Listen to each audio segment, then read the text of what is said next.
3, 2, 1. And we are live in the present tense with Sam Stewart on 91.7 FM, WNJR Washington, and online at WNJR.org.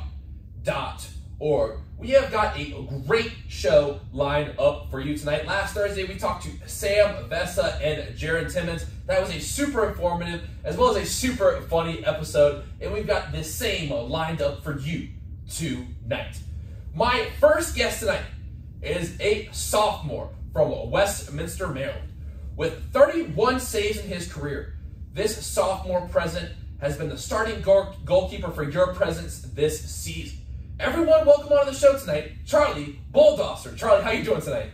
Doing pretty good, Sam. How are you doing? I'm doing great. I'm glad you're here with me tonight. My second guest on the show tonight is a junior out of Allison Park, Pennsylvania. Out of Shaler Park High School, this junior president is leading the charge for the President's offense. Everyone, welcome on to the show tonight, Jake Klonowski. Jake, how you doing tonight? Not too bad, man. Thanks for having me. Dude, I'm happy you guys are here tonight. Our first men's soccer players on of season 5 of the Present Tense, and I'm really excited we got this episode lined up for y'all tonight. So, the Presidents are 3-3 after picking up a win against Penn State Altoona on Saturday. The Presidents open up conference play versus Teal on a Wednesday night at 6 p.m. That's right, folks. They open up conference play tomorrow right here in Alexander Stadium. Make sure you pop out and check that one out. So, Jake, I'll start with you. What do you believe this squad has done well so far this season as we head into conference play?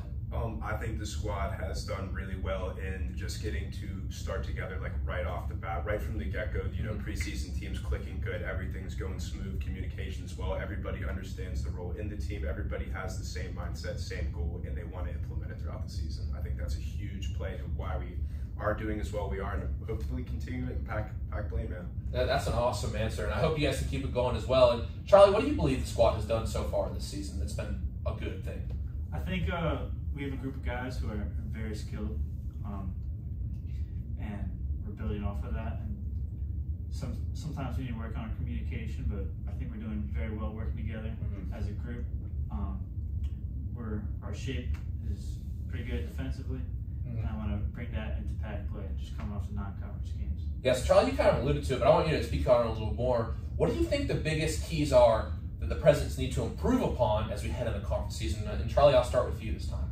So I think our defensive shape sometimes dissolves under pressure, which, I mean, it is what it is, but we're working on it, and simple communication can solve that. And it's not the biggest problem in the world, so hopefully we can fix that. I think we can. I gotcha. And for those who don't know soccer too well, can you just talk about what defensive shape means a little bit? Yeah, absolutely. So it's pretty much just like your setup, how you defend. You can always defend like one-on-one. It's the guy right in front of you has the ball, you defend one-on-one.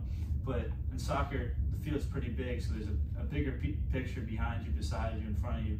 So you got to make sure that all of your other teammates are involved in defending, because the other team can move the ball around. So you got to make sure everyone's set up in case that happens. I gotcha. And Jake, I got a couple questions for you. One, you heard from Charlie that communication is big, and we had Jack and Kendall talk about this last week, but how important is communication in soccer? It's extremely vital. When you are playing with 11 dudes, everybody needs to be on the same page. Everybody needs to, just speak to each other, because you're one man, and with 11 dudes, with 22 people being out on that field, it's super difficult, because you're always going to be marked, you're always going to be matched up, especially in the offensive third, and especially in the defensive third, and probably, honestly, the most important is midfield. That's kind of where we structure everything, but it's extremely important. I don't even know how bad to express it. It's just like, it's a key thing that every team needs. Even through my younger years up to now, communication has always been one humongous point that every coach is on. That's a great answer. And is there anything else you'd like to add to Charlie's answer about what you feel like the squad needs to improve upon as we head into conference play? Going into conference play, I'd definitely say we need to be a little bit more consistent. Okay.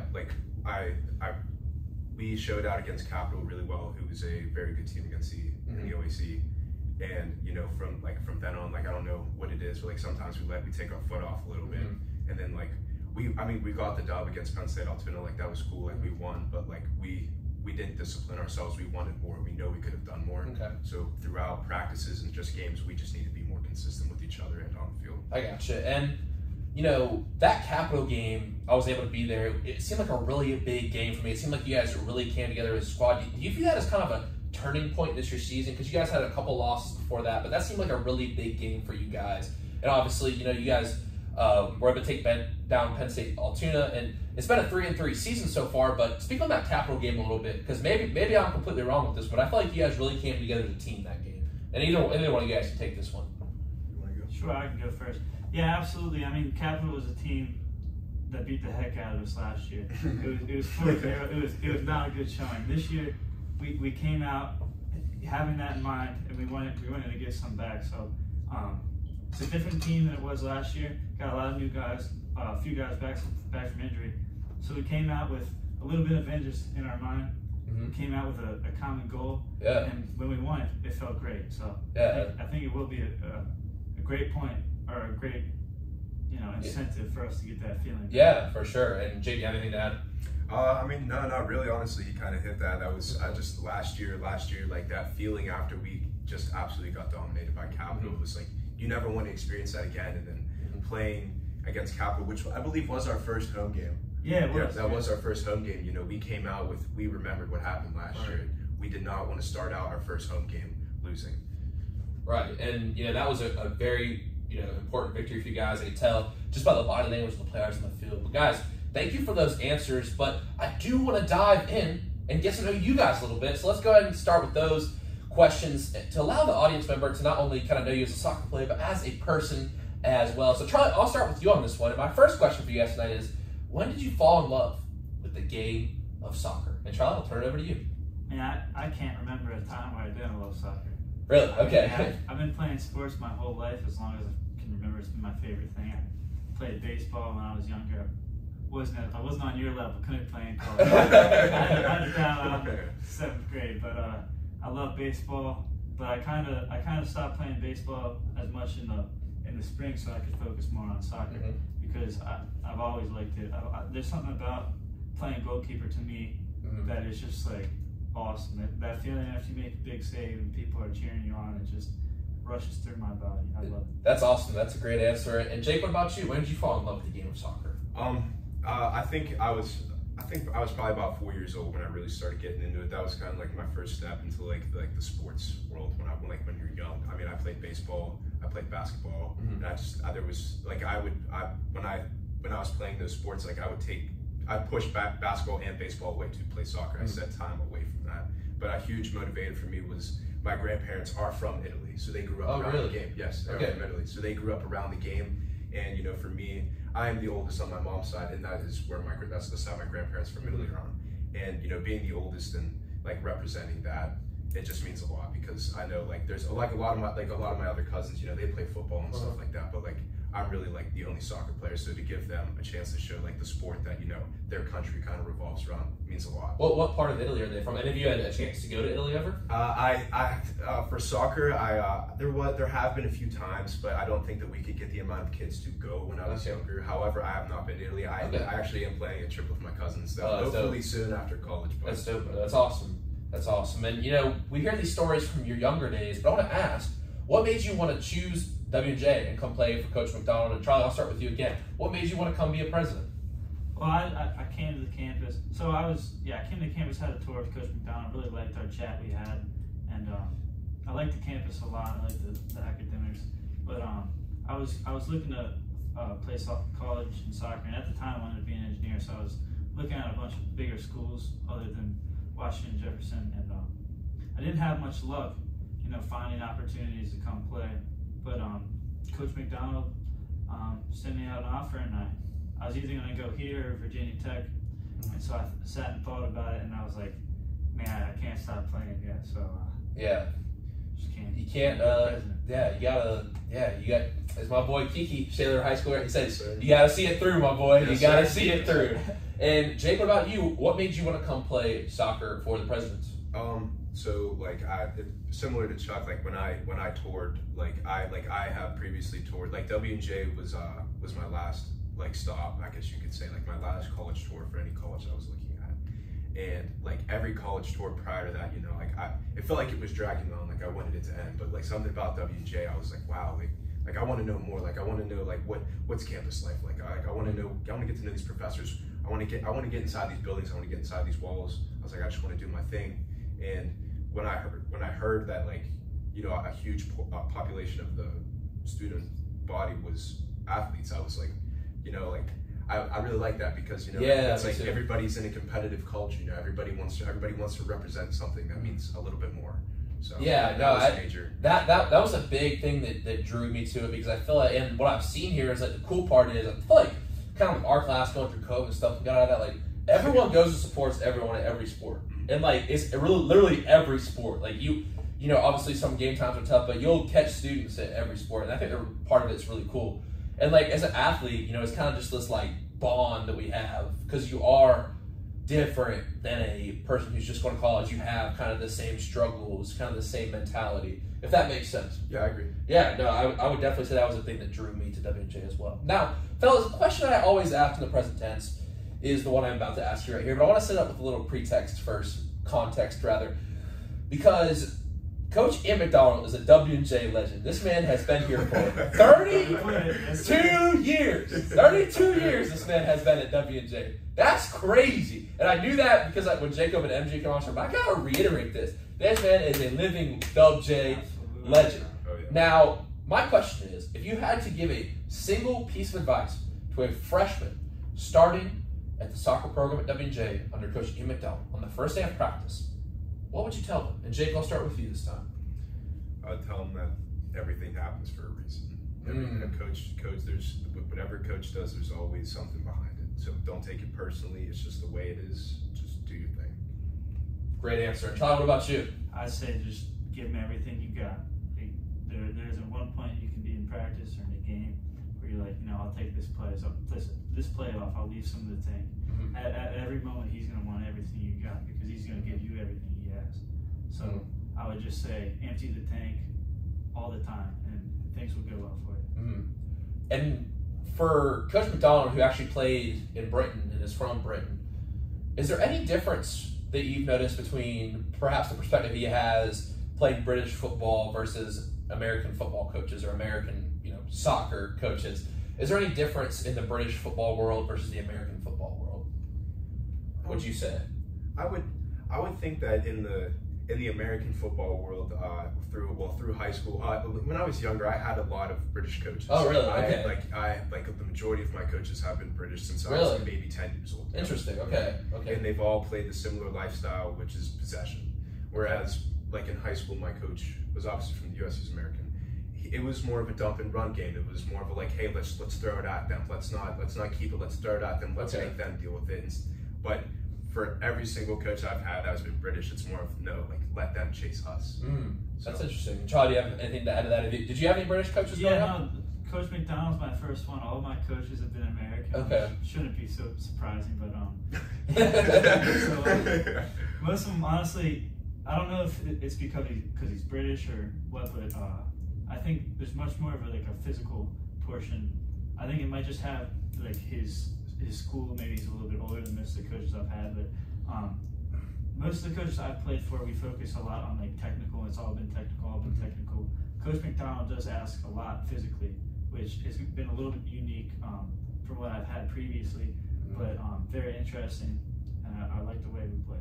Yeah, no, it's definitely a fun group to watch. And Charlie, for you in practice, what does a typical practice for a goalkeeper look like? Now, I've seen you guys in the women's team as well. We actually have Gabrielle Lloyd coming on next Tuesday. But you guys go out and do early work sometimes. You know, what does that consist of, and what is the, practice for goaltenders look like? What types of drills are you doing? How are you involved in practice? What does that look like? Right, so usually, we'll stretch as a team, and then goalkeepers, we have two others, Tyler and Thomas. We'll go out to the side with Noah, he's our assistant coach. Okay. And we'll basically, everything, so that, all the field players, they go out and they work on their things, their footwork, movement off the ball, communication, all that sorts of stuff. But if we were to go out with them, we wouldn't, work on our craft, which is very different, separate from what we do. So we work on pretty much all the facets of our game, pretty much they do the same thing, just for their game. So we do crosses, we work on distribution, course, shot stopping. Okay. Work on our communications. We talk about the shape we want to communicate and make sure, because part of our job is we make sure everyone's in the same. Right, it's kind of like a catcher in baseball. You're seeing the whole field. Absolutely. Right. Okay, I gotcha. And what is your favorite drill as a goaltender?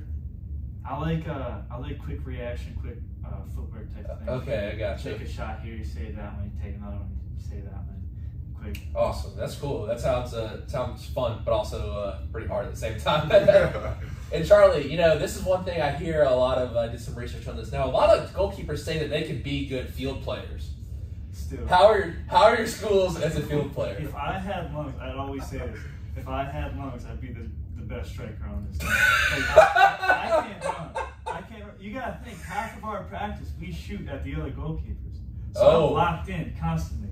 If I could run, Jake wouldn't find the field. So I don't know if Jake agrees with that. Oh man, that's great. That's a great. I clipped that one for sure. But Jake, what does the practice look like for field players? What types of drills you do? I've been on the baseball field, you know, shagging, and I've seen you guys do certain things. But take us through some kind of the drills that you guys do. What do you guys work on in a typical practice? So usually, like as Chuck said, like once we're done stretching, like they go do their own thing. We kind of do our own thing. We do a 4v2 drill. It's called a rondo. So you're just in a square. Yeah, I've seen that. Explain that. Yeah. Okay. Yeah. So essentially, you know, we'll go like that's just everybody getting warmed up with the ball. That's defending wise, like because you got to work together with someone else in the middle because it's a 4v2. So that other person, you and him, that's where communication So it's 2 defenders starts. and 4 offensive players. Yep. Okay. And so that's where communication starts. Usually in practice, that's what kind of gets people going. And then usually on the touchline, that's for like offensive players and just quick reactions, like oh, ball's over here, got to check down that line. It's just finding gaps. It's rotations between people. It's all of that. And then we'll kind of go into like a bigger picture. Where, you know, instead of like a 4v2, maybe we're gonna start working on some ball movement. We'll do like I can't even tell you the names of certain drills. But like, honestly, I couldn't tell you the names of certain drills, honestly. But like I don't know if they have names. Yeah, honestly, I don't even think. Can I get Coach McDonald on the show? Yeah, seriously, he'll tell you a lot more than I could about that. I don't know if you can keep him for just 1 hour. Yeah. But like even at like the like today at practice, you know, we started off. I think it was 11v11, but we didn't go to goal, but it was mainly going forward and just get in behind. And so like we essentially we do like our what could be starting 11, and then we usually do like just whoever else can just come in and just it'll be an 11v11. And there's no goals. I've seen you guys doing this before. So it's just you're trying to get behind the other team. Yeah, it's just working on finding the gaps. It's working on rotations, and then like when coach feels that we have it down, that's when he's like, all right, no more like boundaries. We can go to goal now, and that's what kind of what it is. But it's pretty high intensity. Like it's just a lot of pressing, a lot of pressing. And it's just a lot of rotations. That's usually what our practices happen about. So I gotcha. And this might look different for you guys, but what does your conditioning program look like for soccer? Obviously, soccer has a reputation of a sport where you run a lot, rightly so. But what does your conditioning program the offseason look like? You know, we talked to Jacob and MJ at the end of season 4. He said you guys had a big offseason upcoming. So, you know, we'll take it this way. Is there something individually that you guys worked on, either conditioning-wise or skill-wise, that you really tried to focus on this offseason? And Charlie, I'll start with you first. So I love like agility ladders. I think it's great. Like goalkeeping, I always say, like if I'm teaching younger kids or whatever, the most important part is not your hands. You might think, because you gotta catch the ball, but you can't get to the ball. You can't make a save if it's not your feet. So I'm big on agility ladders. I'll do it all summer. I'll do it. I'll try every day if I can. I don't run probably as much as I should, and I'm not too upset about that either. But I run sometimes. Probably, hopefully, 3 times a week if I'm up to it. But yeah, gotta get ready for the running test. Okay, that's awesome. And the running test is like a pacer test. Is that like what's the running test? The way we do it, it's 800, right? 800. It's 3 800s. That's 2 laps, right? Yeah. Okay. And then in between each, you get a 3-minute break. But so you have 3 minutes. Is it 3 minutes? Yeah, it's 3 minutes. It's 3 minutes to run each 800. So that's our test. It stinks. Yeah, be moving, bro. It's basically a sprint for me the whole time. Yeah. It's wild. Wow. Okay, and Jake, what did you do this off season? Try to focus on? This off season, well, I hit the field a little bit. Obviously, like I put running into certain aspects, but like a big problem for me was producing the goals, and and the way I finish the ball is not necessarily maybe what a lot of people agree with. Like I am a full power type of dude. Okay, like so it's more popular in soccer to teach sort of finesse kicking. Yes, finesse is like I've talked about this with many of my teammates who are like, dude, you just need to ease up a little bit. Like just actually try placing it in the back of the net instead of just blasting it out the net. And I was like, all right, I was like, you got a fair point. I was like, maybe that'll actually do something. Sometimes I think Klonk's mad at me when he's shooting. He's like, anyway, all the time. Like, all right, man, we'll talk about this later. It's not nothing to do. So this. No, I got you. So this off season, yeah, I've definitely tried working on placing the ball more instead of just absolutely putting my laces down. Nah, dude, I definitely understand that because like my first years here, I had a big problem throwing the bases. Like we do PFP drills, like the coach will roll the ball out, it'll be like a short throw, and I'd like lob it. I mean, you can ask the guys. I threw one almost over the fence one time. I'm not even kidding. But now what I do is I throw it as hard as I can. So I'm like 20 feet from the first base, and they're like, dude, throw it. I'm like, I can't throw it 80%. I'm gonna shoot it. I'm gonna throw it wide. You know what I mean? No, so I definitely get that. Now, fellas, my next question comes as another question that I asked a lot of people on here, and we had a couple really good answers from Jacob and MJ, so I'm interested to hear what you guys have to say. Is there one person in football, whether it's a professional player, a college player, someone you played with, that you take inspiration from? For example, we can go to different sports. Nick Dearhart said Luka Doncic. Big said DeAndre Fox. We've had Tyler Brooks on this season say Max Scherzer. Certain athletes they like aspects of. So for you guys, what would you say? My favorite player growing up, he's not a goalkeeper, but my favorite player growing up was Didier Drogba. He played for Chelsea. He's my favorite team. The passion he always brought to it was exhilarating to watch and definitely inspiring. He would always bring everything he had. It was kind of like Klonk. He had a lot of power. If he had the ball outside the 18, he was dangerous. The way he played, not just his technique, but I mean like his attitude he brought to it is always something I try to emulate the best I can. Okay, that's awesome. And Jake, what about you? This one's a tough one. There's a few people that come to mind, but like obviously like you got the whole Cristiano Ronaldo, Lionel Messi. For sure. Yeah. Honestly, I think for mine, I think it's going to be Andreas Iniesta. Okay. He's kind of like he was just the coordinator in the team, and like that's like when you thought of the Spain team that won the World Cup, you thought of that midfield, and Iniesta was part of that. He was a part of Barcelona's winning squad. Right. He was part of Spain's World Cup winning squad. Everything came through that man. Yeah. And like I wanted to be like the dude who was like, oh, like you look at that squad, it's like, oh, he was part of. Yeah, I remember when they won the World Cup. I watched that. I love watching the World Cup, man. But yeah, I got you for sure. And, one thing I want to ask you is a little bit more personal question, but all on the same lines. What is one person who has been with you through your journey and you'd say is really a big part of you sitting here tonight? You say, without them, I wouldn't be sitting in this radio studio playing college soccer. I would not be the person I am today without this person in my life. Who would that person be for y'all? And Jake, we'll start with you this time. Honestly, it has to be my mom. Definitely my mom. Because my senior year of high school, I actually dislocated my knee twice, and at this point I was like, I want to hang it up. I was like, I don't really want to play anymore. Like I don't want to deal with the surgery if I dislocate it again and tear my ACL. Like this is terrible. Like I couldn't go to any college ID camps. Like I had to sit in my room and I couldn't do anything. And she'd come in and she's like, what do you want to do? And I was like, all right. I was like, this isn't gonna be an overnight thing. But I was like, you know what? I was like, we'll talk about it. And she was like, Jake, she was like, we've had a lot of ups and downs. She's like, you're gonna tell me you're gonna let one injury put aside soccer that you started since you were 4 years old. And I was like, you got a fair point. You got a fair point. I can't argue. Thank you for that story. Wow, that's powerful stuff, man. Wow, that's great stuff. And Charlie, what about you? For me, it would be my dad. Driving to the games, he'd always drive me to my games. He loves to watch. Before the games, I still do, but I used to get so nervous, so anxious about playing. He always keep me cool on the way to the games. After the games, he'd give me pointers.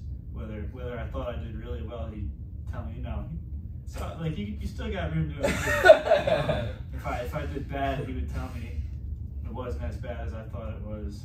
I don't know if I'd be playing soccer still if it wasn't for my dad. Wow, that's an awesome story. Not like those car rides home, you know what I mean? Like, I was just thinking the other day. It's like me and my friend Chris here the other night. We went to we're just listening to some Mac, driving around. We went to Arby's, man. You know, I love Arby's. Unpopular opinion. Underrated. But it's underrated, bro. We get a little Euro, and I was just thinking like, because me and my dad, my junior year, would always stop and get a Euro at Arby's. Like, I don't know why, but like it just made me think like really that's the cool part of sports, like growing up. So I mean, I definitely can relate to that. And Jake, one question I want to ask you is, what kind of lessons did you learn coming back from that injury? What kind of changes did you feel like you went through as a person?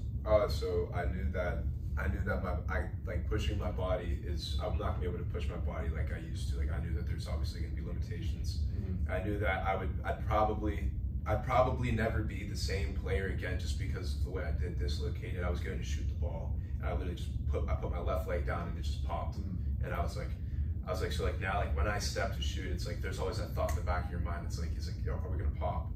And you know, it's like luckily I got these guys. Like seriously, yeah. Like I'm not even lying. Like my roommate's Jacob Lee. Like I probably. Well, it's interesting because he went through a knee injury as well that he talked about on here. You know. Yeah. So we both did suffer knee injuries. It was tough for both of us. But I mean, like without the team, man, it was like without people coming to comfort you, it was like you were ready to hang it up. But like just seeing everybody's faces and like.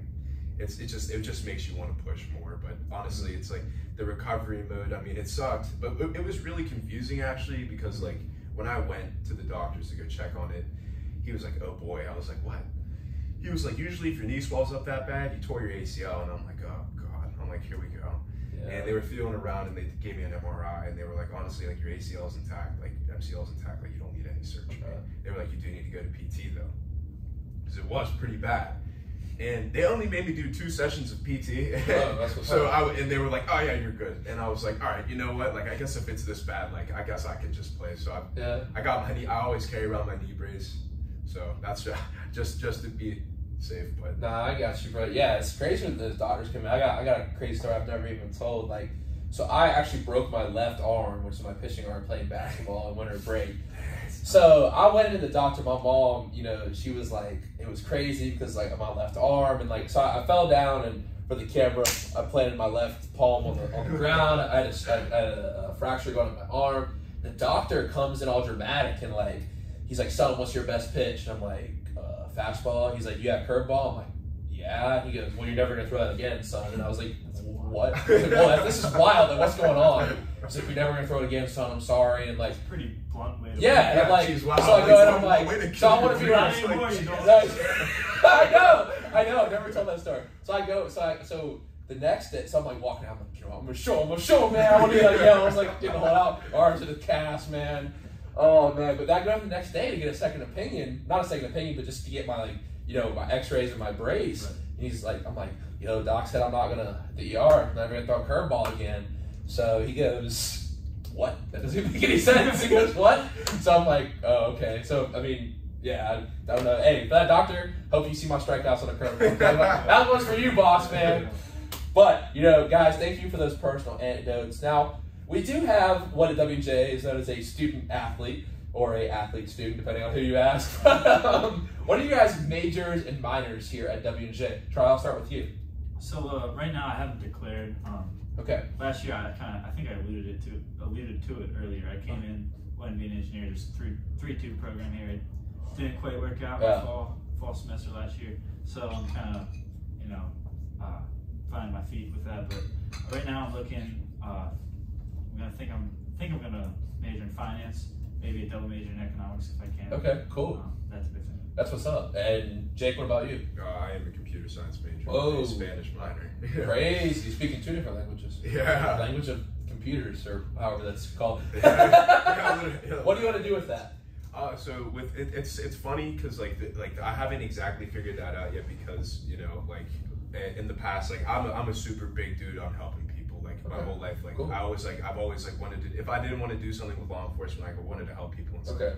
And like the step towards that was cybersecurity, so I wanted to lean more into cybersecurity, and I know we do offer actually a cybersecurity class, which I don't think is offered yet this semester, but I believe next semester, which I'll take. And you know, you shared a little parasite anecdote for the show. If you would be cool sharing here, you actually worked as a prison guard. Yes. When was this? So this was last year in the summer. So beginning of June, July, and then a little bit in August. What was that experience like? So it was an extremely humbling. It is an extremely humbling experience. Did you ever feel scared at all? Well, like that was the thing, is you had to kind of put on a mask when you walked in, because as a guard, you know, it's like when you're one guard watching 60 dudes, and like you. That's crazy, bro. Mm-hmm. How'd you even get into that? Like, so I actually knew one of the captains that was there. He was a good friend of my dad's, and I told him that, like, hey, like, you know, I want to do the cybersecurity thing, but I also need like sort of a background in like, not like law enforcement, but some type of criminal, like just something like along the lines of that. He was like, all right. He's like, you know what? He's like, why don't you become a jail guard? That's crazy. I remember my dad walked in, and I was so surprised. He was like, hey, Jake, he's like, I just got you a job. I was like, oh. I was like, all right, sweet. Like, would you, like, where? Walmart, prison guard. He's like, prison guard.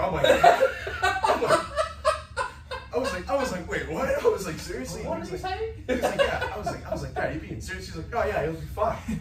I'm like, Dad. You'll be fine? Yeah. I was like, all right, you know what? Like, we'll roll with it. Yeah, really? Yeah, I guess. Jeez, man. Yeah, but yeah, it was like, you definitely saw I didn't think that like I could see like you see everything on the news. Like when you're younger, like, you don't see anybody in person that's ever like that. But like I've seen everything up to serial killers to like child rapists. Like, it's bad. Like, that's crazy. I've seen the whole end of the spectrum. I've talked to every end of the spectrum, and you know, it's like you have to caution yourself to what you say, because you know, like, they don't know how old you are, but they could definitely tell I was a young kid. Yeah. And these guys are obviously in here because, you know, they did something bad. Yeah. And the worst thing that could possibly happen is, you know, I step on someone's toes. Yeah. Or something bad happens, and then all of a sudden I'm in trouble now. That's great, bro. We're gonna have to talk, because I like to write. I'd love to have like a character, some kind of. That's interesting. I'm already turning the gears in my head a little bit. Go for it. And Charlie, what do you want to do with that finance and economics?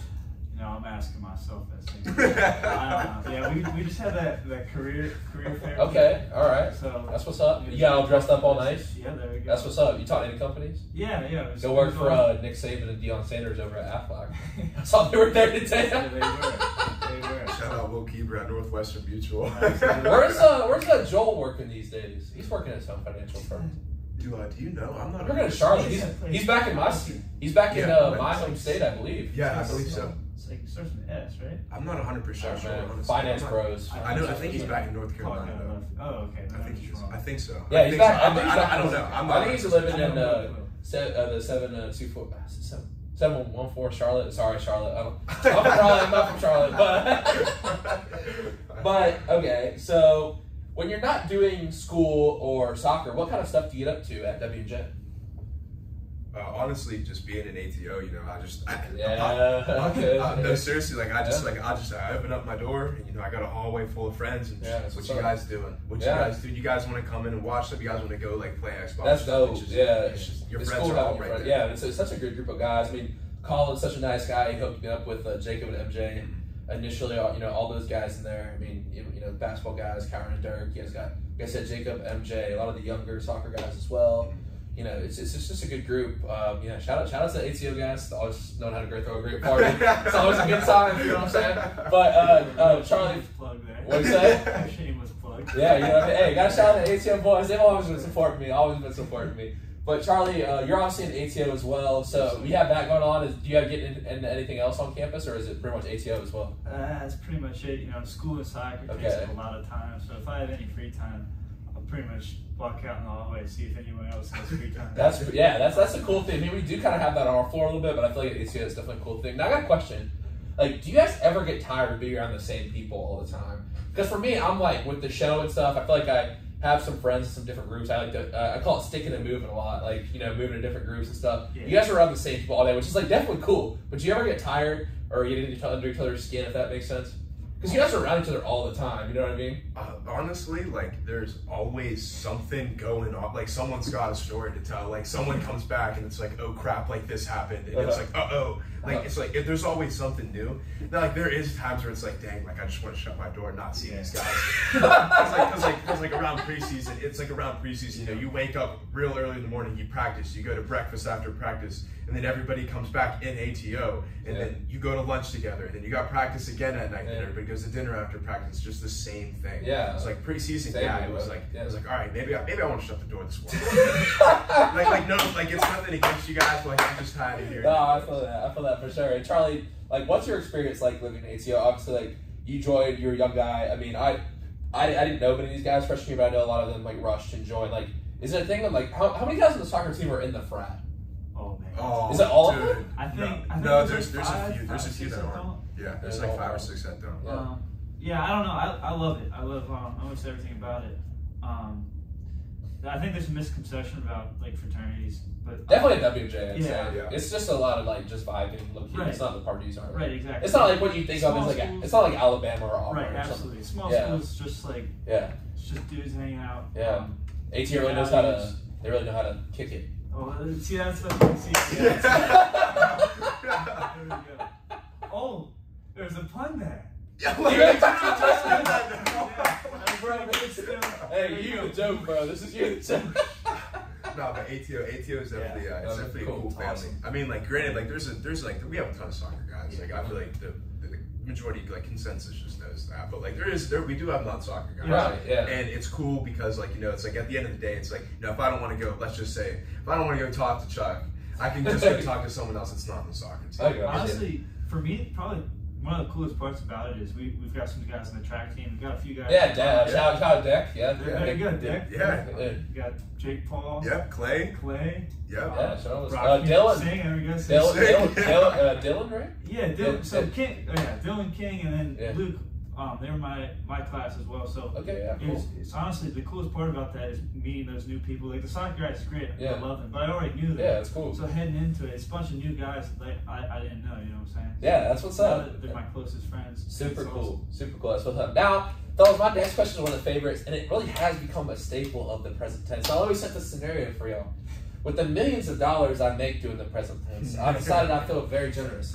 I'm going to give you $1 million, and I'm also going to give you a free Saturday with no plans, no commitments, no requirements. What are you going to be doing with this free Saturday? Now, my favorite answer so far on season 5 would probably have to be Jackie Fleshner saying she wants to get a really fast car and race a cheetah. Wow. To throw some other examples out, Coach Gina said she wanted to go to Montana. Coach Shirani said he wanted to go to Notre Dame football game. Scott McGinnis said the same. You can do anything you want on one day. Man, I don't know. That's a lot of money. It's a lot of money. Dude, Jackie had to hit me with the, I spent, so she said I'd go to Topsail and I didn't donate the rest of charity. I was like, dang, that's what's up. Everyone else, you should feel guilty about your answer. Honestly, I think I know what I'd do with mine. Okay. I think I'm taking the rest of the team with Jacob Lee back down to Hawaii. Let me go with y'all. That's what I think I'm doing with Let me go with y'all, for real. I'm trying to rip it up, bro. I'm trying to get Lee to teach me a few things. Whatever money we got left, man, I mean, we'll figure out something. Dude, that's what's up. Jaron last week said he was going to take all the boys on the football team to Las Vegas. So that's a little wild, but dude, I want to go. I'm really trying to go to hang out with Lee at some point and rip it up because I'm a surfer as well. That's like my favorite sport besides baseball. And Lee's really into it. I know his dad is too. He got a nice little spot on Honolulu. So man, dude, I'd love to go down there with y'all and rip it up. Sometimes I'm like, man, like what? I know people say, why do you leave North Carolina? Why do you leave Hawaii to come here and to watch ball? But we talk about it all the time going down there. I hope it happens one day. That'd be so cool, dude. I'd love to go stay. We're kind of talking about it right now, but he wants to come like surf East Coast waves. He's like, I should come down and stay for like. I'm like, hey man, you're not missing too much, bro. Murky water and. I was like, because wetsuits. I remember that I didn't even have a conversation with him when he first came here. Honestly, I remember because he was in my Spanish class, and I was like, I remember because we were in quarantine, and like I was calling my roommate who was Jake Rajah at the time, and I was like, dude, kid from Hawaii is in my Spanish class. I was like, can you believe this? I was like, oh my god, and he was like, dude, like, no way. He's like, let me see. He was like, this is crazy. He was like, it's just a kid from 3,000 miles away, just right across the screen. And I remember when I first got out of quarantine, like, I never talked to the kids. We were in quarantine, like, yeah, no, it's weird, man. It's like I keep trying to explain it to you. I mean, you can't understand it unless you were there. That's what I mean. I remember the first thing I asked was like, dude, I was like, no offense, but like, why are you here? I was like, in the nicest way, why are you here? Like, not that I don't want you, but why are you here? Yeah. Hey, we're glad to have him. So, okay, that's a dope answer. And Charlie, what about you on your free Saturday? My free Saturday, man, I don't know. I mean, anything. You can do anything. I mean, you can say the same thing. Yeah. One massive Dave and Buster's trip, if you think about it. What if we combine both of our That's kind of millions? like the Little League version of the Vegas trip. But like, you said Dave and Buster's? It'd be like a Little League version of that Vegas trip. Hey, man, why don't we just hit up the Meadows, bro? There we go. Just go gamble on some horse racing. Try to look at black. Oh, you're not 21, so yeah. Wish we're getting there. Yeah. So it's also that NCAA athlete. Oh right. You can't be gambling. Yeah, that's true. That is true. Yeah. Hey, that's a Las Vegas trip too. So hey, NCAA, we're not gambling. We're talking about just go. There's other things to do. Yeah. Hey, go bowling. We'll go bowling at the Meadows, man. Yeah, I have no clue what I would do with that money.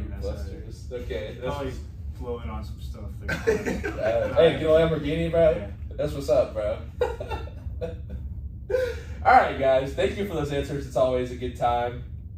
And one thing I want to ask you about is a question that we also added recently to the present tense. Now, I did some research on you guys, and Jake, you're a fan of rap. I am a fan of rap. Charlie, you're a fan of country music. Yes. Is that what I wrote on that sheet? I was probably listening. No, not a sheet. I asked. I'm not gonna count. I asked Jacob and MJ before the show what kind of music or what kind of fashion. They told you they said country. They said you like country. They said I like a lot of music. They said, all types. They said you like country. But my question for you is, if you could choose one artist to listen to for the rest of your life, and you could only listen to them, what artist would it be? For example, since we're still kind of young in this question, I said Mac Miller, Jackie said Taylor Swift, Jaron said Kendrick Lamar, and Sam Vessa said Joey Badass. So... this one's a tough question. I gotta think, honestly, dude. I listen to a lot of different people. Honestly, I think I listen to Polo G. Seriously. That's a good answer. Polo G. That's a good answer. Best Polo G song. Best Polo G song? Best Polo G song. Dude, I am a big fan of Martin and G, and I can't. I was gonna. That's like, it's so typical, but I'm about to say Rap Star, bro. That's great. Chosen One's also Chosen One. BST. Man, I think Chosen or Rap Star when they hit the ukulele on it with their Ernie Banks, bro. That was great. That was what's up, bro. That was definitely a vibe freshman year. Nah, I rock with Polo G for sure. That's a good answer. And Charlie, what about you? So it is kind of more country now that we I don't know. There's this band not many people know about them called the 502s. Last year I would listen to them non-stop. And they're so it's like it's not exactly like country music the way you think of it, but it's like a maybe more folky type music. Okay. I don't know. I like it a lot. It's pretty much like during finals week last year. It's pretty much all I listened to. I listened to it for about like a month straight. That's what's up. So, yeah. All right, cool. Yeah, interesting answers. So were they inaccurate in saying that you like country music? So no, because they both said it. They both said you like country. No, I mean I do like it, but I'd probably say my favorite genre is like rock type. Okay, what's your favorite rock band? So like there aren't like that many like current bands that are like I don't know awesome, but I don't know. I like AC/DC a lot. It was probably the first like rock band I got into. Okay, cool. Like I like all the grunge stuff. So, like, oh really? Dude, I'm actually, dude, you should be part of my focus group for my research methods class. I'm actually doing a thesis on feminist and activist themes in Nirvana lyrics. Oh, so, yeah, you might have to come in, like, I'm going to ask people, like, I'm going to show them a picture of Kurt Cobain, too, the thing, like, show them, like, lyrics, music, like, see what kind of emotions come to mind. If you'd be interested in, doing that. Hey, man. Dude, I love Nirvana, Soundgarden. Pearl Jam. Pearl Jam, bro. Are you into Britpop at all? Like Oasis or the Verve? Oh, yeah, I like Beat the Verve. Yeah, I like Oasis a lot. They've Bush. a few. You heard Bush? Nah, I don't know Bush that much. You should listen to Bush. All right. You should listen to Bush for sure. For Blur song too. Yeah, Blur. Yeah, Blur. That was my welcome song last year, bro. Yeah. All right, dope. Now, one thing I want to ask you guys, a little bit of a soccer specific question. And we asked Jackie and Kendall about some footwork. We asked them about headers. But for you, Charlie, obviously, you know what I'm going to ask about this. For young goaltenders, what is the biggest piece of advice you could give them? So honestly, I kind of alluded to it earlier. I would say worry about footwork more than anything else. I mean, your hands, big thing, but honestly, catching the ball is a lot easier than being in the right spot at the right time. And my biggest piece of advice, I would say, make the easy saves look easy.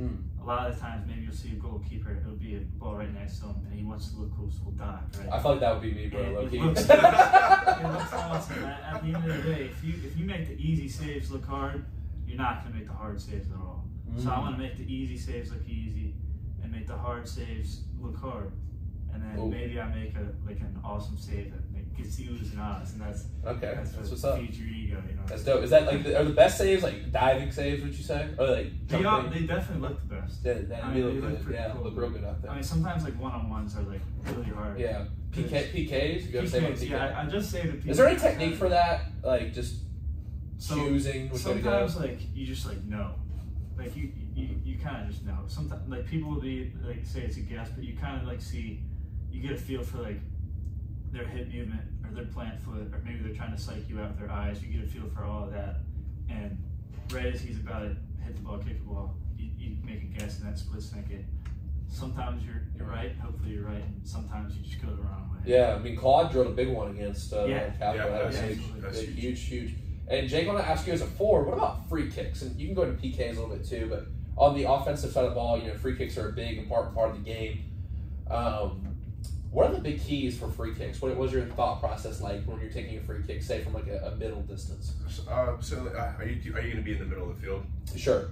So if you're going to be in the middle of the field, honestly, your best, depending on how far you are, I mean, like, depending on also, like, it could be whoever's taking it. You like, if you're 25, 30 out, I want to put it on frame. You can put it on frame, but if it's like if coach calls a play, right? Like we usually write our plays down on our arms, and if coach calls a play, you know, you got to put it in there. It's kind of like you don't, as much as you want to shoot, you got to listen to coach. But I mean, it all depends on the situation. Actually, I mean, like in high school, I took a lot of free kicks. I mean, I usually, to be honest with you, I just kind of just try to boot him out the net. Like I could have been a halfway. Probably killed some of the defenders in the way. Yeah, probably. Roll with Klonowski.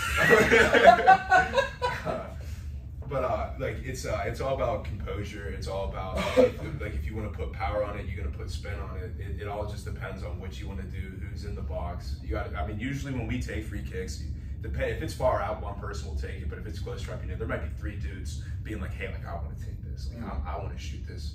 So it all depends. But PKs is just a big mental thing. Like when I walk up, like I don't like, especially like if Chucky, Thomas, Hack, like any of them, like I don't look at them. I can't look at the goalie. One, because I know them, so like I might start laughing or something. Like I might not be able to actually focus on taking the PK.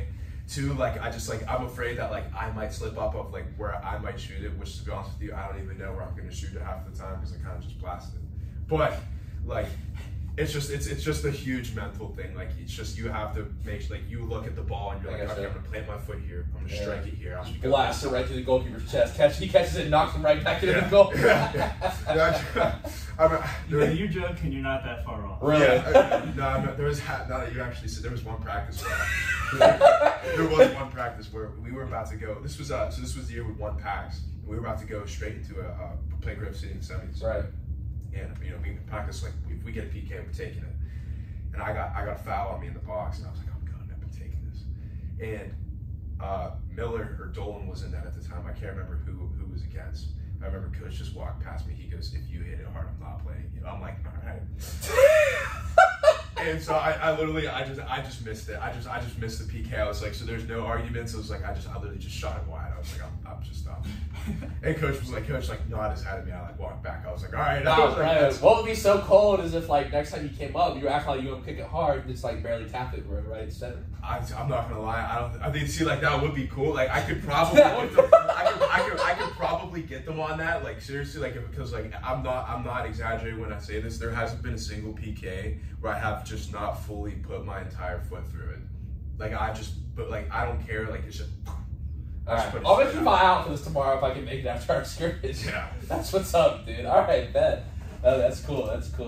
Now, do we have a favorite soccer club, fellas? I'm a Man U guy. Don't follow the Oh, Spurs. no, Chelsea. you're lying. You're not a Man U. I do like Man U because my dad got me a Man U bag. All right, that's fair. Yeah, I guess like I'm not like super into it, but like I do like Man U. I used to You love love Wayne United, Rooney. right. Wayne Rooney. Right, great dude to Yeah, love. It's yeah, a great dude. Yeah, he's probably I played soccer, he'd probably be like my inspiration because I love watching him. However, But I love the American team too. I like Josie Altidore. Yeah. I loved him. Landon Donovan. Like obviously that made me too. World Cup's coming up. Yeah, it is. Is USA qualified? Yeah. They're qualified. You got there this year. Polsak, right? Christian Yeah, Polsak. Yeah. For you, so Chelsea and I am a Manchester City fan. Manchester City. Okay, we got a little question about that coming later in the show. But okay, and then who's your greatest soccer player of all time? Lionel Messi. Lionel Messi said, yeah. Really? Okay. Okay, I got you. And what makes him better than Cristiano Ronaldo? Honestly, like I don't know, the way that I've always looked at the debate is like the way Ronaldo has become greatest. That is pure hard work. Like we're not like from where he started. You're talking Messi or Ronaldo? Ronaldo. Okay. Ronaldo is pure strictly hard work. Like if you've watched, like he had a documentary about him. Okay. And his upbringing. Like to be honest with you, there was I remember specifically. So one of his younger teammates to make it into like the lower Portuguese divisions to like play. So if Ronaldo scored, let's say it was like whoever scored went to the academy, and one of his friends was on breakaway and they passed it through Ronaldo, and he scored it, and that's why Ronaldo got on that academy team. And from then on, Ronaldo obviously became to be Ronaldo. But really? And he would continuously he'd keep in touch. Like he bought his home because like think about it, like the way Ronaldo put it, he's like I wouldn't be here if he didn't give me that. So he had him. So it was them two just running down on a breakaway. Mm-hmm. And if the kid would have made it, he would have been chosen, but he gave it to Ronaldo, who was Really? yeah. I remember seeing about that summer. That was like crazy eye opener for me. That is very interesting. But like Lionel Messi, if you look at him from when he was younger, it was like the dude's just crazy. Like he's at Barcelona now, he's at PSG, but his younger clips at Barcelona like crazy. Like he's like 14 playing with 18-year-olds. Like it's just unreal. It's like and it's like I'm not gonna lie. Like when I play, I'm like, oh, I wonder if I could do that like what Messi did. And then it's like, wait. I was like, there's absolutely no way. It's like he makes everything seem so. Well, he was also told. I mean, I know he was told it several times. He was too small too. So he had to overcome that as well. Mm-hmm. Yeah, that's pretty crazy. And Charlie, do you agree, Lionel Messi? Yeah, I think definitely Messi. For me, it's like the way he plays. Like Ronaldo is a goal scorer. He scores goals. That's what he does. But you think about Messi, he scores goals. He has a little bit fewer the amount of goals than Ronaldo does, but he has double, almost triple the amount of assists. Mm-hmm. And like the way I put it, he's the best midfielder in the world, best attacking midfielder in the world, and the best attacker in the world. Mm-hmm. And in every position, he's the best. And yeah, to me, that's just remarkable. Okay, I gotcha. That's awesome. And oh my gosh, I'm completely blanking. I was gonna write this down, but who scored the Hand of God goal for Argentina? You guys know what I'm talking about? Maradona. Yeah. Dude, there is a super interesting documentary about him and Pablo Escobar. Yeah. Dude. Buddies. Yeah, dude. Yeah. Dude, it's crazy. Maradona was. It's called the, oh man, I'm gonna have to look it up for the rate. It's E60. Me and my dad watched it in a hotel at a baseball tournament. Dude, that is an insane story. Because I definitely, I didn't know if you guys were bringing him or Pele, but I was Maradona. Dude, you guys gotta watch that documentary. Talk about documentaries. Maradona was an interesting guy. Crazy, bro. Dude, like, they talk about, Escobar. Like, if he didn't like our call or ref made an arts dude, just have him killed. Walking home. I heard a story once when he was at Napoli that he called practice off on, a Saturday so he could go visit Pablo Escobar. But he called the coach and was like, we're not having practice today. And he went and I mean, what are you going to do? Go against Pablo Escobar? Yeah. Crazy, dude. Crazy. Now, fellas, we've got a few minutes before we go to, we're actually going to go to break here. Here, let's do a little music and then go to break. But your trivia questions for today that you will answer after the break, 2 of them, and you can take them either way you want. You can work on them together or you can work on them separately. First question tonight for our trivia segment is, what team has won the most Premier League titles? Is it A, Liverpool, B, Manchester City, C, Arsenal, or D, Manchester United? And the second question is, what team has won the most MLS titles? DC United, Seattle Sounders, San Jose Earthquakes, or Los Angeles Galaxy? You're going to answer those after the break. Right now, I did get some requests for music, so we got one for you right here. This is Boombastic by Shaggy. You listen to Present Tense on 91.7 FM on WNJR Washington and online at WNJR.org.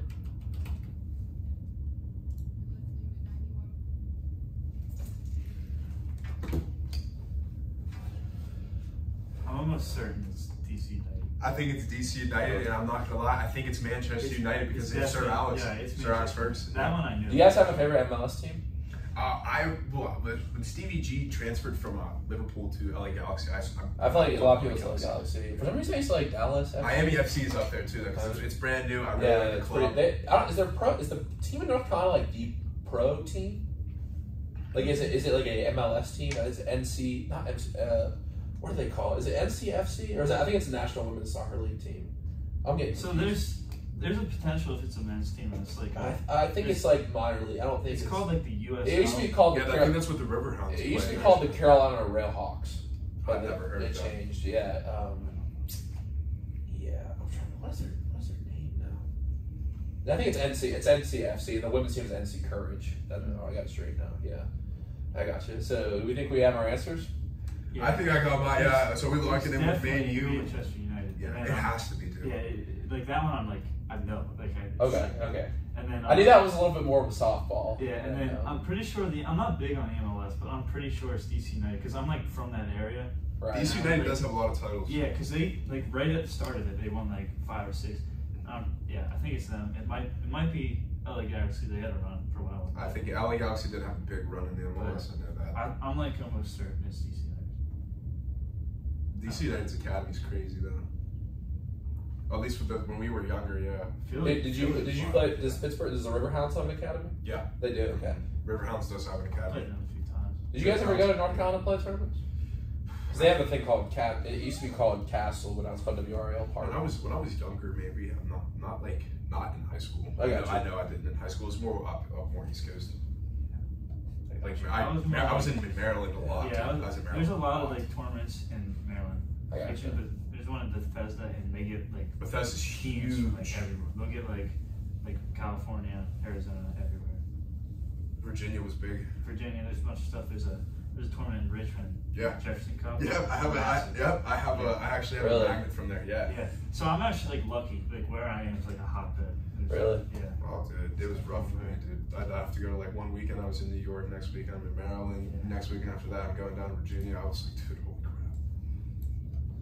I got you, bro. Yeah, I mean, they had a lot of baseball tournaments in North Carolina. I never really went up, so I played in Pitt's Stadium one time. It was pretty cool, being on the edge of the cliff and stuff. Like, I don't know if you've been to Pitt's baseball stadium. It's pretty nice.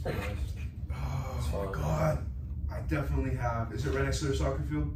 Yes. Yes, I have. Yeah, I actually played on it, soccer on their baseball field. It's hilarious.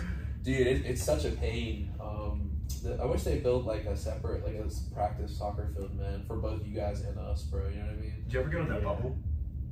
The bubble. There's a big bubble that has Pitt on it. It's crazy nice. It has like floors in it. Like it's super crazy. That's great. No, I just went down. I went down to Etna last weekend. Like, I didn't get down to Pittsburgh, and I had 2 weekends ago to like the whole Mac Miller tour. I went to the Warhol Museum. Like, dude, there's some cool stuff to do in Pittsburgh. So how far are you from Pittsburgh? Like the actual city from where I live? 10, 15. That's what I thought. Yeah, because you probably don't live far from Shaler High School, I'm guessing. No. Yeah, so dude, Pittsburgh's cool. I want to get down there more. Like, I want to get down to Morgantown maybe. I'm into art museums, so Pittsburgh's got a ton of cool art museums. Carnegie has something opening up this weekend actually. For the Science Center?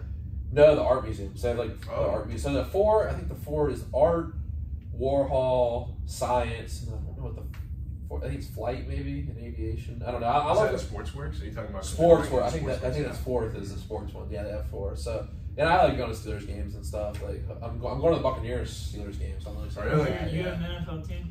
I like Tom Brady. It's like the Bucs. Who's your team? Ravens? Yeah. Are you like a big Ravens fan? We'll have to ask you about this weekend was brutal. Right. We'll get a couple more questions, then we'll wrap it up with our quote of the day. All right, sounds good. And also, actually, never mind. We'll talk about that after. Yes. Okay. Cool. It goes by quick, doesn't it? Yeah, it does. It does.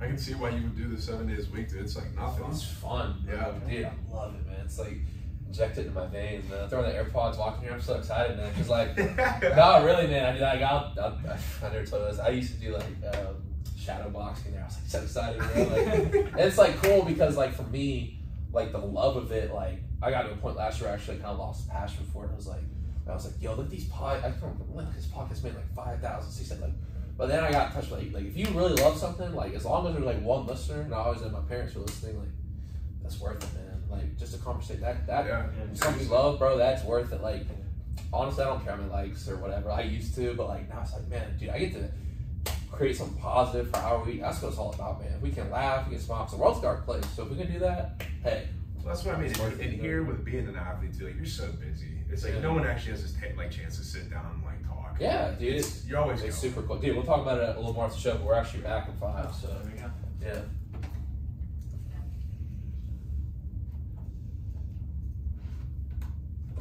We are back on the present tense on 91.7 FM at WNJR Washington and online at WNJR.org. Now, we had our trivia question before the break here on the present tense.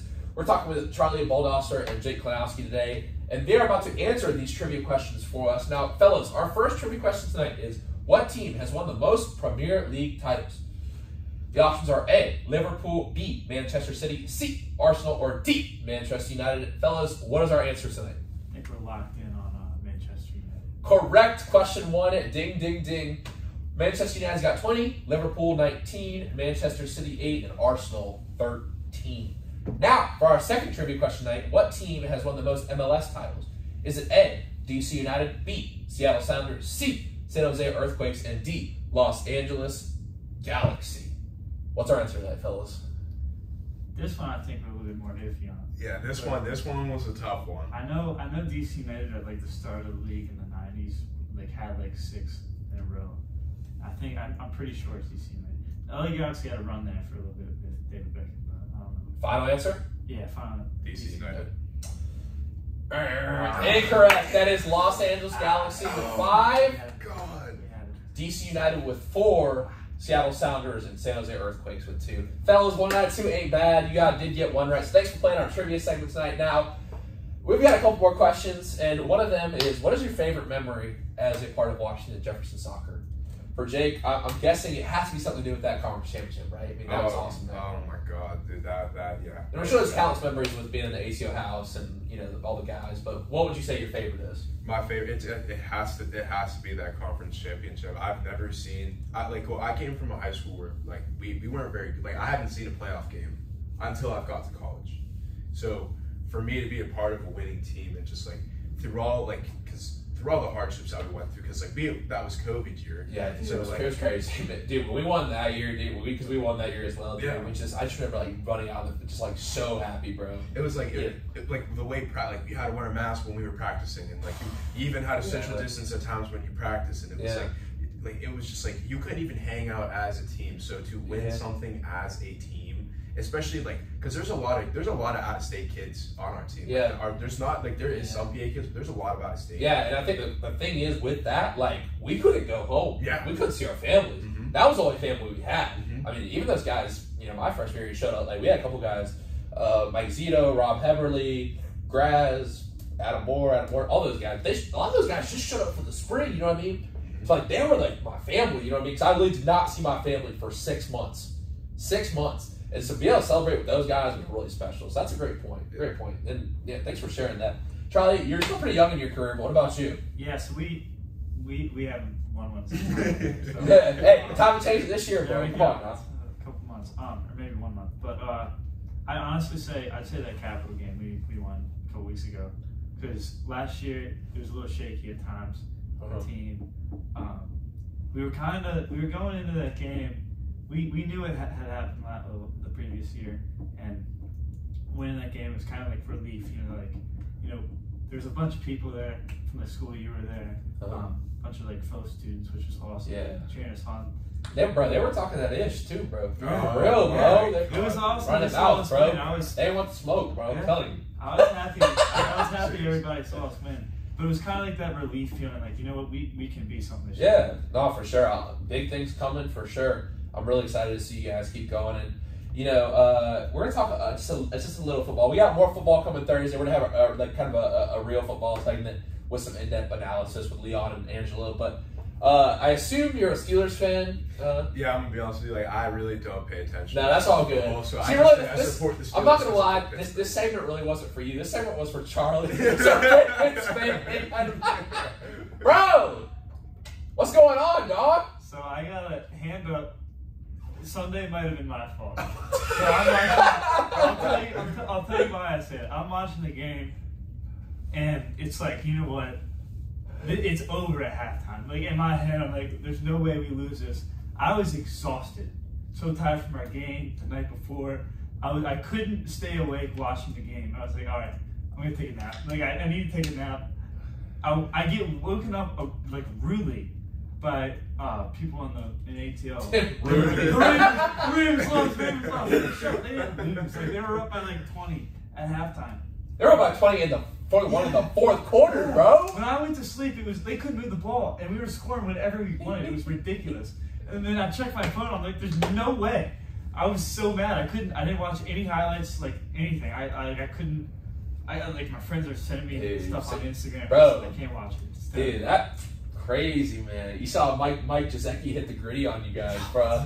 Dude, Waddle, check it out. It's the coldest celebration. Waddle is the coldest celebration in NFL right now. Jalen Waddle, that's what I'm saying. Tyreek Hill is him. He's him. He's him. 11 receptions, 190 yards, bro. I'm sorry, bro, but I feel like the Ravens always find a way to sell in the big moments, bro. For real. That's ridiculous. Dude. Like, they got so much talent on their team, bro. Know, right? It's like it's every crazy. year. Like, bro, last year, the they tried for 2 on 2 consecutive weeks. They sold, bro. Last year had a different scenario. Bro. We had, like, half of our starters. Ton of injuries, though. Right. So bro, but I went to that Ravens-Steelers game. Dude, when Mark Andrews almost had that ball, bro. Like, I'm telling you.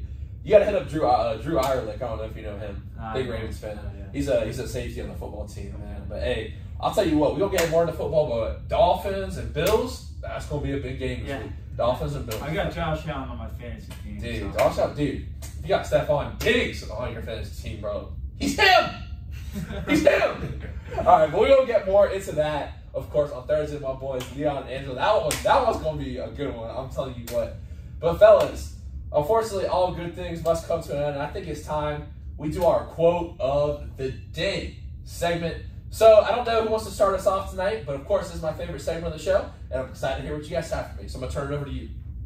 You want me to go first? Yeah, go ahead. All right, I got a quote by Martin Luther King Jr. If you can't fly, then run. If you can't run, then walk. If you can't walk, then crawl. But by all means, keep moving. That's deep. You want to add anything to that, or I mean, it kind of speaks for itself, honestly. Yeah, I mean, like I'm assuming I can't speak for everybody, but I could just life always has its ups and downs. Yeah. You know, from what even with my knee, like I couldn't walk, so I crawled, but I just had to keep. And I mean, it made me who I am today. You gotta go even farther, bro. Honestly, like, not that you can ever improve on Martin Luther King's sayings, but like at the same time, bro, if you can't even move. Like, don't close your eyes. Keep moving your fingers, man. Sometimes you're going to be stuck so low. But you just got to keep moving. Because the crazy thing is, bro, this life just keeps moving on. No matter if it's good, bad. Like, I've had so many fun nights. Like, bro, we're on episode 73 now. You know what I mean? It's like, sometimes I just want to stop and pause and, like, take it all in. But I know that, like, life doesn't really work like that. You just enjoy it for what it is. I'm going to enjoy it tonight. And, you know, I don't want it to end. But at the same time, like, look at all the fun we've had just tonight. You know what I mean? Look at all the fun you guys have had in yours ACO. You know, you guys will be moving on in, 2-3 years, but you stop and you enjoy it. And, you know, you keep moving through life and you keep moving no matter what's going on. So thank you for that. It's a great quote. Definitely one I got to write down. And Charlie, what about you? Mine's from Henry Ford. I've known about it for a while. I like it a lot. It's he said, whether you think you can or think you can't, you're right. To me, that's kind of just like, you know, that almost a cliche, like, you put your mind to something, you can do it. Like, I like that Henry Ford says, like, you know, that's true. But if you like have even like a thought that you can't, you're still right. Like a fleeting thought will become like your mentality, and your mentality is gonna like become whatever you do. So in order to, like, you know, like Cortez, you gotta burn the ships. You gotta make sure that if you're gonna do something, you're all in. And if you put one step out, you're not gonna be able to do what you want to do. I like that a lot. Dude, that's a great quote of the day. Definitely want to remember, whether you think you can, you think you can't, you're probably right. Hey, attitude's a big thing in this life, bro. So, hey, thank you for that quote. Now, some days I do bring one, so I'm going to bring one tonight. And usually I'm, you know, really doing metaphysical, philosophical type stuff. But I got one from my boy Gino Smith this weekend. It's a good line. This is what he said, okay? Quote of the day. They wrote me off. I ain't right back, though. It's amazing. Bro, you got to keep going no matter who's writing you off. You got to keep moving. Bro, you guys doing your thing. I'm trying to do my thing here at the station. If we quit now, we're dead wrong, bro. We just keep on moving, keep on doing our thing. Thank you guys so much for reaching out, honestly. And for real, all the ACO guys give me support. We talked during the break, if you watch the YouTube, there's been periods where I've kind of lost my passion for this a little bit, but all you guys supporting, I'm not even gonna lie right now. One of the times I went over last year, I was actually thinking about quitting the show that next week. All you guys came up and said, hey, great show, we love it, and that meant a lot to me, and it kept me going for real. So thank you guys for that, and thank you for reaching out as well. Yeah, bro. Thanks for having the show. Yeah, see, thank you, I appreciate it. Seriously, thanks for all the ACO guys, and thank you guys for coming on tonight. Thanks for having us, bro. Yeah, I'm really excited to see you guys take the field tomorrow at 6 p.m. versus Teal Women's Soccer. Got a game after that. I'm gonna try to pop out after scrimmage. If you see me out there, say what's up. Let's talk some about the present tense, some about sports, some about life as well. I already alluded to it, but we got my boys Leon Middleton and Angelo Frattini coming on the show Thursday. President's looking to bounce back after a tough defeat versus Case Western. If you see me tomorrow night or if you see me Thursday, I hope everyone does good. But until then, everyone have a great night. Remember to live in the present tense. And we're clear.